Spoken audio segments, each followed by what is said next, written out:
Hey guys, we're just going to do a video here about Danielle Smith, the Alberta Premier, and apparently her visit Trump or see Trump down at Mar-a-Lago and try to make a deal, I guess, or work out some sort of agreements between Alberta and Canada and the US.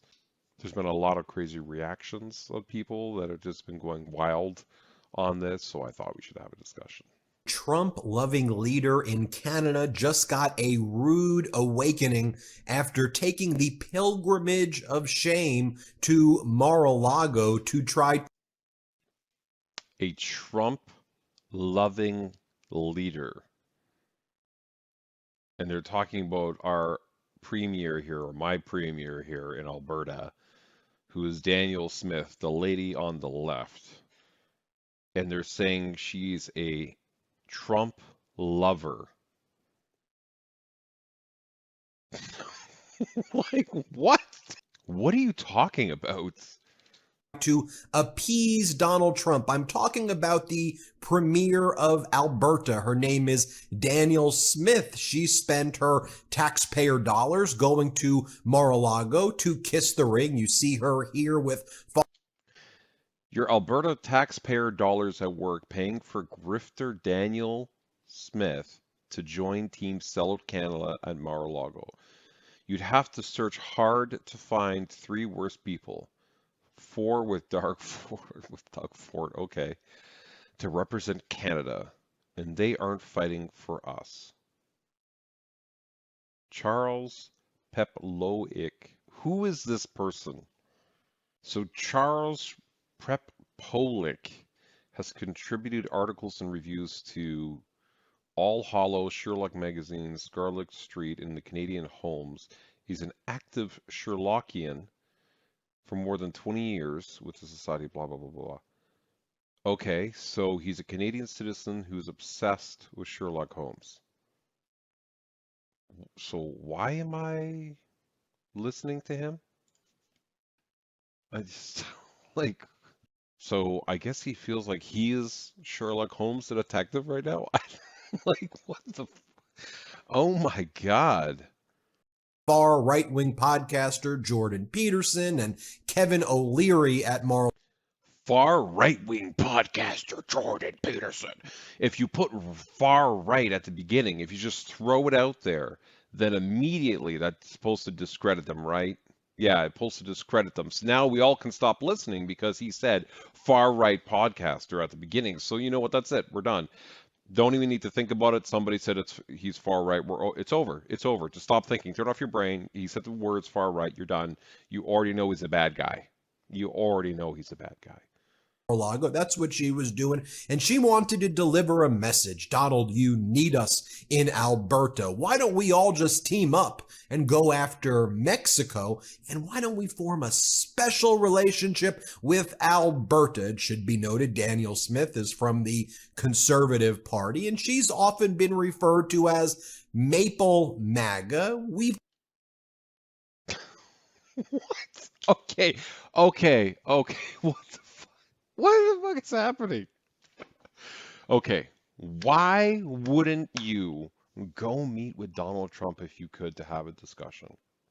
Like, why wouldn't you do that? You're the premier of a country, in a country, you're premier of a province. Why wouldn't you do that when you do so much trade with Alberta? Like all of our oil, or so much of our oil, not all of it, but a lot of our oil goes to the US for processing. So, like, what are you talking about? Why can she not do that? covered her before and her ridiculous appeasement of Donald Trump. Not only did she leave Mar-a-Lago empty-handed, but Donald Trump just utterly disrespected her. After meeting with Donald Trump in Mar-a-Lago, Alberta Premier Danielle Smith says that Canada needs to be prepared for 25% tariffs starting on January 20th on all U.S. bound products, including on crude oil. No, I did hear this from her in an interview. She's just saying we should prepare for it. But how is that disrespecting her? Like, what the fuck are you saying? Just because you go there and you have a discussion and it doesn't go the way you want, like you don't just make this deal, all of a sudden now you're disrespected? What are you talking about? People disagree all the time, freaking idiot. Sorry, this guy pisses me off. The way he talks, he just the way how he says everything is so inflammatory. And he's looking at me with very piercing blue eyes. I don't know. There's something about that. It's like blue She eyes. says, quote, "I'm not expecting any exemptions," she told reporters. What this basically means is that the price See, look at these eyes. And he's so close to the camera. He's like right in your face. And he's got these blue eyes. And his sister is like, "You're a far right MAGA Republican, and we're going to destroy you." And it's going to be like, it's just, oh my God. of oil is going to go up significantly, a massive jolt on the way as a result of Donald Trump's tariffs. This is going to impact the price at the pump here in the United States, and it is going to lead to a cascading effect of retaliatory tariffs. Great work there, Danielle Smith, for going there, kissing the ring, and then being told there will be no exemptions. Alberta's going to be included. And also great work, at least in my opinion, making a fool of yourself, trying to divide and conquer. This guy, oh my God. Oh my God. You're just sitting there just saying, well, she went down there, she kissed the ring. They say the same things. Like when anybody goes to talk to Trump, they're like, oh, you were kissing the ring. You're kissing it. You're kissing the ring. It's like, seriously? Seriously? You know what? Nobody talk to Trump, guys, because if you talk to Trump, you're kissing the ring and you're being subservient to him. Nobody. So you know what? Elon Musk clearly kissing the ring. Everybody kissing the ring when it comes to everybody. If you even say hi, hey, how are you? You're kissing his ring. That's it. It's over, guys. It's over. Like this guy is such a wiener. Like look at frankly, I should have known. It's his literally thing is called Midas touch. I I don't know what it's like he's doing a oil change on your brain right now. I don't Here, Danielle Smith, just to remind you, this is from November 18th of 2024. how this guy says everything, just says it all. Just to remind you about what she did in 2024. It's like the way you speak, you're already setting it up like it's a negative thing. Just to remind you, she went and did X. Oh my God. Or when Donald Trump began his campaign of trying to make Canada submit, when he started threatening Canada at the very beginning, remember what her reaction was? Because we covered it here on the Midas Touch Network. She says that, and this is when the conservative premier of Ontario was saying the same thing, although Doug Ford has even Doug Ford's come around to say to Donald Trump, we're standing up to you. You've disrespected us. But Danielle Smith, the Conservative Party premier of Alberta, has not. But here she was on November 18th, 2024, attacking Mexico and saying, let's gang up on Mexico, everybody. Watch this. Let's play it. The real issue that we have is that Mexico has not been that equal partner with the United States. And in addition to that, they're inviting China to engage in investment in Mexico, which is hollowing out the manufacturing sector in both America as well as Canada. And so that's why I think we need to take a bilateral approach, put Canada first, and be able to get a carve out in for all of North America, for both Canada and U.S. if we can.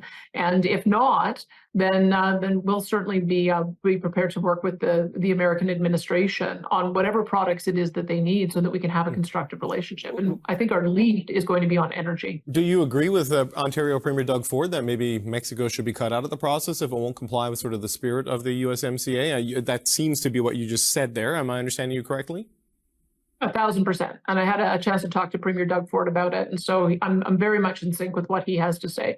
Look, Mexico is important to Canada. They're our fourth largest trading partner in Alberta. But just to give you the idea of the difference in the relationship, we have about 2.9 billion in bilateral trade with Mexico. We have 188 billion in bilateral trade with the United States. We certainly cannot sacrifice our relationship and friendship with our largest trading partner if this is a trade irritant. And let me show you just Okay.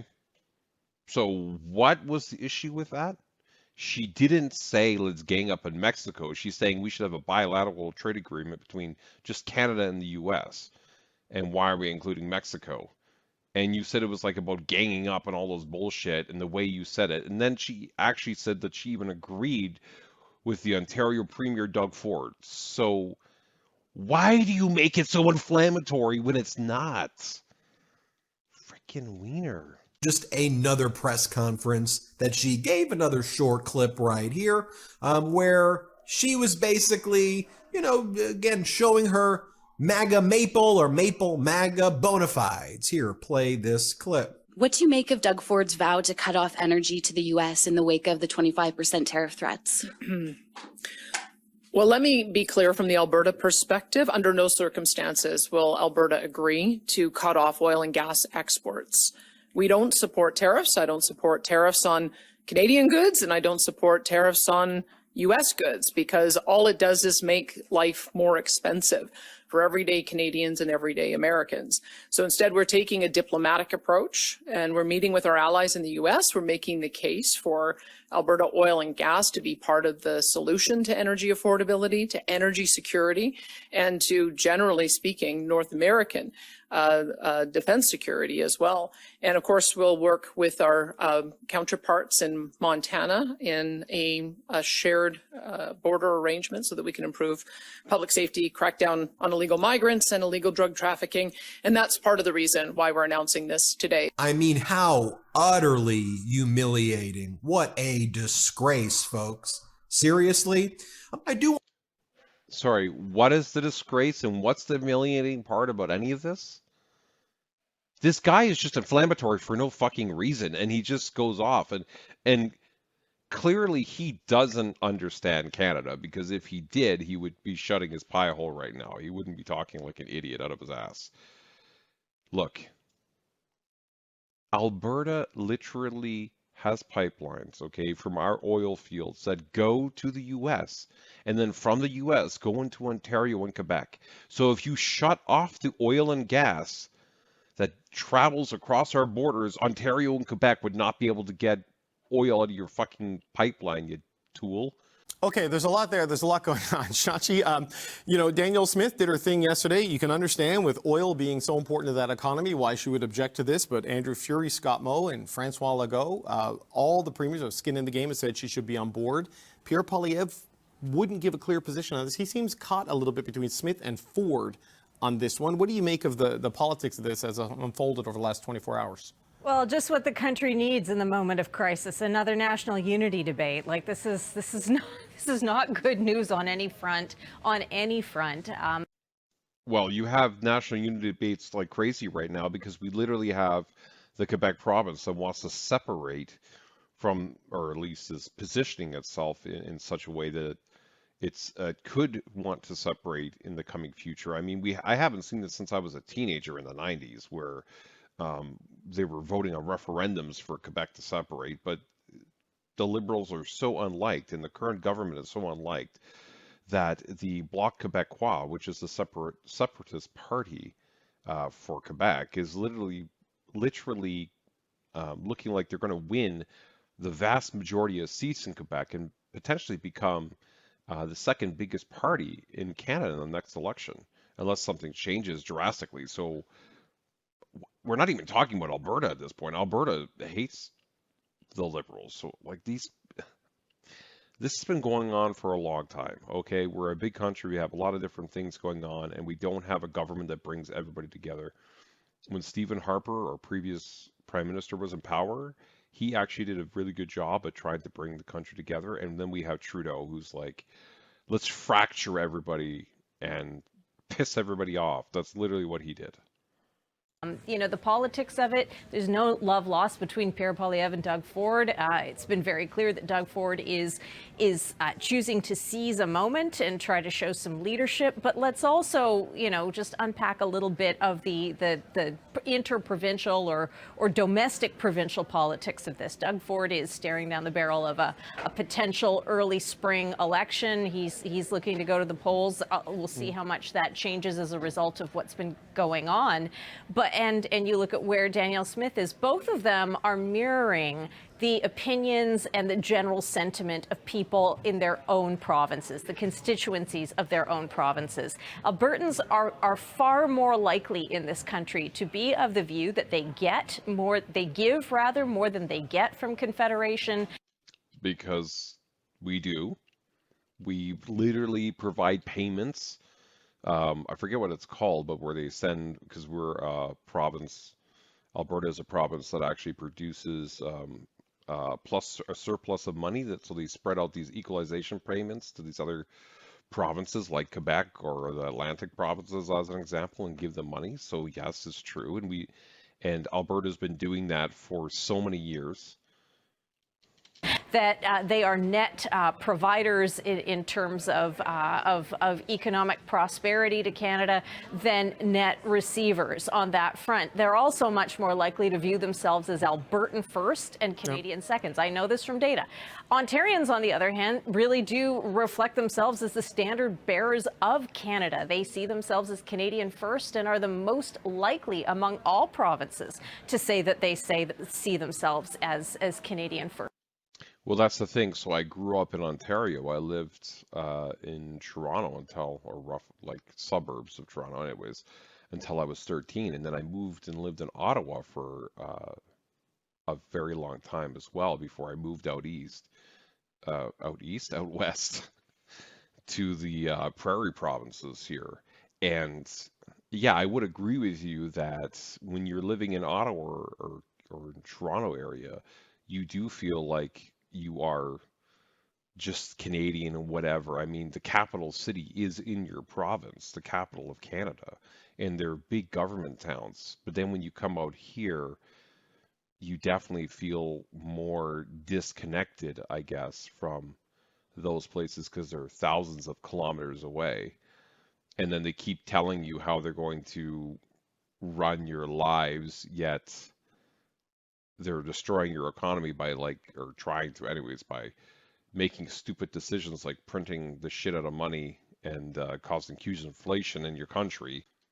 One of the weird things I remember when I first moved out here, out west, is I moved to Saskatchewan for a little bit, and many people might not know that province, but it's right next to Alberta. And it's the first thing, I was like the first week I was starting work, I was going into the office, and there was these people outside protesting, and they were protesting for Indigenous or First Nations people, or Indians as they're known in U.S. They were protesting to get like clean drinking water or something like that. I remember coming out and seeing these people and like handing me a flyer, and they're like freaking out as they're trying to tell me about it. And I was like, just standing there dazed. I was like, what? We have Indigenous people like in this country? Because for me, living in Ottawa for, like 10 years, everything was about the French and English debate. It was like, oh, the French, they're trying to make us, Quebec is trying to make us do something, and the English speakers didn't like that, and it was like that whole battle, and people's cars would get keyed. If you drove your car into Quebec, they would take they would scratch your car up if they saw you on Ontario license plate, or they would say some bullshit to you. And I just remember being like, there's Indigenous people here? But it's crazy because out west, like literally all the land is treaty land. All of Alberta, Saskatchewan, Manitoba, these provinces and the prairies, whatever the middle provinces, and a lot of British Columbia are literally treaty land. And it was just such a mind shift change. Like it's just different issues and concerns out here than it is in Ontario and like Ottawa and Toronto. There's none of that shit there. Nobody gives a shit about Indigenous people there. They don't even know they exist. essentially. You know, it's just totally different. So, you know, both of these sets of rhetoric coming out of each of these premiers has a lot to do with the way people in their own provinces think. But when it comes to issues around retaliation, and I want to come back to what Minister Joly just said, the work that she's doing is really important around educating Americans that there will be a consumer impact on them in the event of a trade war. The vast majority of Americans, when we poll them, don't even know that this is an issue. They have no idea it's going on. And among those who support tariffs, they're doing so because they support Trump. When you ask the follow-up question, okay, how do you feel about potential tariffs if it means a 30 to 70% increase on a gallon of gas for you, Mr. or Ms. American? All of a sudden, they change their minds pretty quick. Okay. We trade so much oil and gas, the United States, it's ridiculous. Like we refine some oil and gas here, but a lot of it goes to the States. And they refine it, and I guess then they keep it or they sell it back or whatever. These fault lines with, you know, I don't think anybody wants to put any kind of an export tax on any kind of product. But for a threat to work, it's got to look credible. Does it look credible if Poilievre, Smith, and others are not on board with what all the premiers and the prime minister want to say?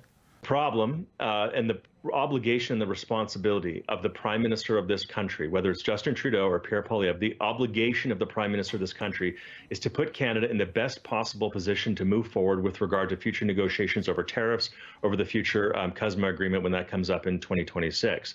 And what I don't understand about this whole process and the story as it's unfolded is, why would you have a first minister's meeting with the prime minister and all the premiers there at the table? And I know Danielle Smith zoomed in, but they're all there. Typically in these kinds of settings, a statement or a joint statement is agreed to well before the meeting is gavelled into order. Yeah. And you know what the statement is ahead of time. If the prime minister of this country knows that there's disunity around the statement, why do you have to have a statement that exposes Canada's divisions? When we negotiated the FTA back in 1988 and 89, and then there were divisions between the provinces and the federal government. That was true with NAFTA as well. It was true with the USMCA or CUSMA as well. There are always divisions within country. We're a confederation with different constituent parts that have different stresses and needs and demands. And that's fine and normal. It happens in the United States as well. The obligation of the prime minister who sits atop of these debates is to make sure that everybody is together and that Canada's bargaining and negotiating position is maintained whole and that we're seen to be united. Why would they go forward with a statement knowing that Alberta wasn't comfortable with it? That's irresponsible and it weakens Canada. This is on Justin Trudeau. We can say what we want about Danielle Smith and whether she should have signed it or not. It was irresponsible to have a statement that everybody didn't agree with, as we are just days away from Donald Trump imposing these tariffs, and now we've exposed a wound that he can exploit. Stupid, irresponsible statecraft by Justin. I would say, though, that Trump already would know that there was that wound because Danielle Smith did meet with him. But I get where he's going. And honestly, Trudeau is not the right person to be doing this because he's on his way out. Like, why? I mean, yeah, he's technically still the prime minister, but the guy, like, already we know sucks. And that's part of the reason why we're kicking him out is because he's so shitty. And yet he's the one who's going to negotiate this thing. I don't know. It seems really stupid. Wasn't that exposed before, though, James? I mean, she went to Mar-a-Lago with Kevin O'Leary and basically told him what her position was. She said it in every interview she's done, right? Trudeau. Yes, but he knows Alberta's not on board with this. Like, Donald Trump and his people would know this because she's told them. Well, look, Justin Trudeau has been very clear about the need to keep Canada whole and responsible, but he fails to act and to match his actions with his rhetoric. Look, if a premier of the country is invited down to Mar-a-Lago, a premier should go. A mayor should go. There's an obligation to build bridges and relationships with this administration because it's asymmetric and you know, doesn't approach diplomatic relations in normal patterns, certainly in this lame duck period between Biden and Trump. But the irresponsibility of the prime minister to expose to the world and to expose to Americans officially through a government process that we are disunited, and then now we have premiers going at it against each other on the days before the president is inaugurated, is irresponsible. And it's the job of the prime minister to make sure that we're united, and he has failed in his job. Trudeau will never make sure we're united. He's literally broken the country up. So it's like, again, why is he even representing us? Because he's friggin' trash. And all he has done is disunified this country like I said, we got Quebec who like is primed to separate or moving in that direction. We got Alberta that's fucking pissed off. We got Saskatchewan that's pissed off. We got BC is full of drugs and drug addicts and people going crazy and shit. That's fascinating, but it kind of disregards the fact that it's Danielle Smith who's traipsed off down to bend her knee to Donald Trump. It has been Danielle Smith who has been... Again, why does everybody say bend the knee, kiss the ring? It's the same phrasing and stupid ass shit that just people say just to make it seem like, Trump is lording over you and you're sucking up. Like, come on, guys. Just because we're having a conversation, it's these type of people that ruin conversation. Offside with every other premier of every other political stripe in this country. We've got an opposition leader who can't unite his own party, can't articulate what his own position is, saying that the problem is laid at the feet of the current prime minister and those 12 premiers who agree. I think that's a bit of an odd assessment, James. Well, look, the Parliament of Canada also gave a set aside for the province of Quebec and dairy workers and the supply managed dairy industry. So the government of Canada is okay giving a set aside for one province, but then chastises another province when they demand equal treatment. Is that appropriate? What's the set aside? I mean, where exactly is Pierre Poilievre on this? There's a Bloc Québécois private members bill that said that the dairy sector and the supply managed agricultural sectors in the province of Quebec should not be touched in any future negotiation. By the way, really dumb strategically also in negotiations because you've now put a red flag on an industry that Donald Trump will now go after. But everybody knew that was there anyway. I mean, that's been... Now, go ahead. That has been there for decades. Everybody knows that the supply management issue is a big issue. Everyone knows the pharmaceutical IP issue is a big issue. Everybody knows water rights are. I mean, we know what that historic list is. I guess the question is, what was the political smarts of going down and portraying the province of Alberta as being completely offside from where the rest of the Federation was at? And I guess that to me is the big question.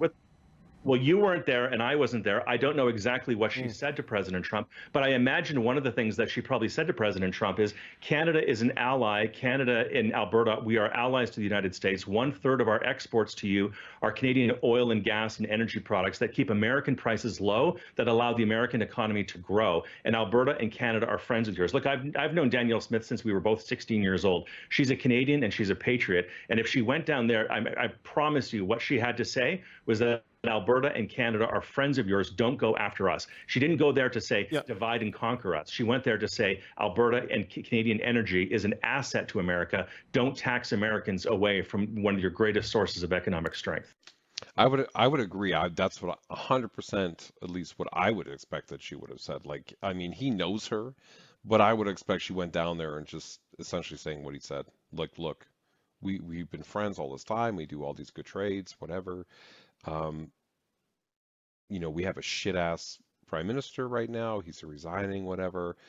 Let's try to work together and make this happen. Let's not like fight each other. And I can totally believe that she said that, and that would be consistent at least with how I've heard her talking about it. And when people say that she's going down there and kissing the ring and all this garbage that they throw out and that she's throwing Canada under the bus, I think they're very short-sighted and they have no idea actually what's happening. They're just talking out of their ass.